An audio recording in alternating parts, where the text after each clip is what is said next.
फेरा सुनी पुकार जद, ढाड़ी धन ले जाए। आधा फेरा इंधरा, आधा सुरगा। लक्ष्मण अवतारी लोक देवता पाबूजी राठौड़, वही पाबूजी राठौड़ जिसने 3 फेरे धरती लोक में लिए तो वही शेष 4 फेरे स्वर्ग में लिए थे। और आपके सामने वो सारी बातें बयान करूंगा कि कैसे पाबूजी राठौड़ ने जालौर किले की लड़ाई जीती थी। तो चलिए दोस्तों, शुरू करते हैं। पाबूजी राठौड़ का जन्म एक वीर राठौड़ परिवार में हुआ था जो राजस्थान के जालौर क्षेत्र में स्थित था। वे बचपन से ही अपने साहस और वीरता के लिए प्रसिद्ध थे। पाबूजी के पिता रावचंद्र सेन एक महान शासक और वीर योद्धा थे। पाबूजी का जन्म एक ऐसा ऐतिहासिक समय था जब राजस्थान में लगातार आक्रमण हो रहे थे। पाबूजी बचपन से ही साहसी और निडर थे। उनके पास एक जादुई घोड़ा था जिसका नाम केसर कालमी था। यह घोड़ा उन्हें एक संत द्वारा वरदान स्वरूप प्राप्त हुआ था जो किसी भी मुसीबत में अपने स्वामी की रक्षा करता था। पाबूजी को युद्ध कौशल और शौर्य की शिक्षा उनके पिता ने दी। पाबूजी ने अपनी युवावस्था में ही यह सिद्ध कर दिया था कि वे एक अद्वितीय योद्धा बन सकते हैं।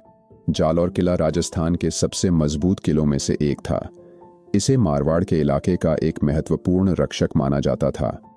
इस पर राजपूत वंश के चौहानों का शासन था और वे इसे बड़ी कठिनाई से सुरक्षित रखते थे। इस किले के कारण ही चारों तरफ के दुश्मनों की नजर हमेशा इस पर रहती थी। पाबूजी को जालौर के राजा से गहरा संबंध था और वे हर परिस्थिति में उनकी सहायता करने के लिए तैयार रहते थे। पाबूजी अपने वचन के प्रति अत्यधिक प्रतिबद्ध थे। एक बार उनकी बहन, जो जालौर के शासक से विवाह करने जा रही थी, ने उनसे अपनी गायों को सुरक्षित रखने का आग्रह किया। उस समय गायों का आक्रमणकारी बर्बर तरीके से हरण कर रहे थे और गायों की सुरक्षा एक चुनौती बन चुकी थी। पाबूजी ने अपनी बहन को वचन दिया कि चाहे कुछ भी हो जाए, वे उसकी गायों को सुरक्षित वापस लाएंगे। उनका ये वचन उनकी आने वाली संघर्षपूर्ण यात्रा की शुरुआत था। जब पाबूजी को पता चला कि जालौर किले पर दुश्मनों ने हमला कर दिया है, तो उन्होंने अपने कुछ विश्वसनीय योद्धाओं के साथ किले की ओर प्रस्थान किया। उन्हें पता था कि जालौर का किला एक महत्वपूर्ण स्थान है और उसकी रक्षा करना उनकी जिम्मेदारी है। दुश्मनों की संख्या अधिक थी, लेकिन पाबूजी और उनके साथियों ने हार मानने की बजाय बहादुरी से सामना करने का निर्णय लिया। किले के चारों ओर का वातावरण तनावपूर्ण था और चारों तरफ सैनिकों की तैयारियां जोरों पर थीं। जालौर की उस रात का दृश्य बेहद खौफनाक और रोमांचक था। चारों ओर मशालें जल रही थीं। दुश्मनों के खेमे से युद्ध की तैयारी की आवाजें आ रही थीं। पाबूजी ने अपने घोड़े केसर कालमी पर सवार होकर युद्ध के मैदान में कदम रखा। उनके साथ उनके कुछ वफादार साथी थे जो अपने जीवन की अंतिम सांस तक उनके साथ लड़ने के लिए तैयार थे।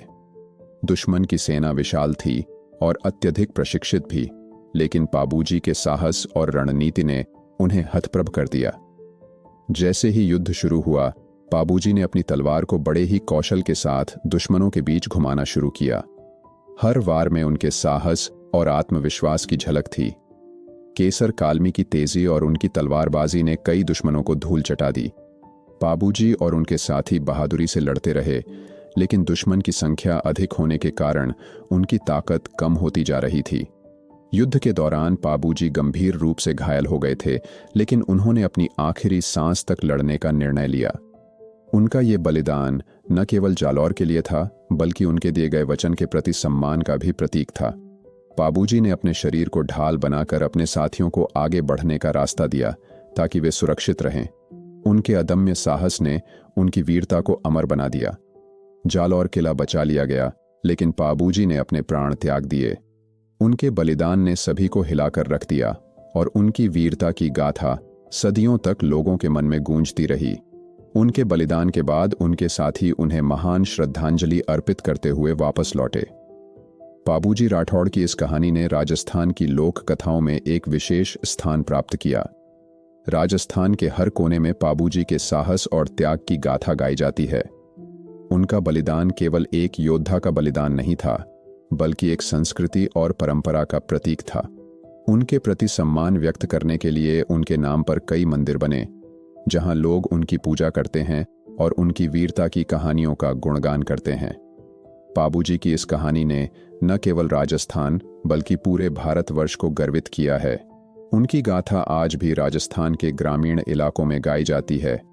उनकी बहादुरी, उनके वचन और उनके बलिदान की यह कहानी हमें सिखाती है कि सच्चा वीर वही है जो अपने वचन और अपने धर्म के प्रति सच्चा रहे। दोस्तों, आपको यह कहानी कैसी लगी हमें कमेंट करके जरूर बताएं। और अभी तक आपने हमारा चैनल सब्सक्राइब नहीं किया हाँ तो जरूर करें, ताकि आपको ऐसी ही कहानियां सुनने को मिल सके। धन्यवाद।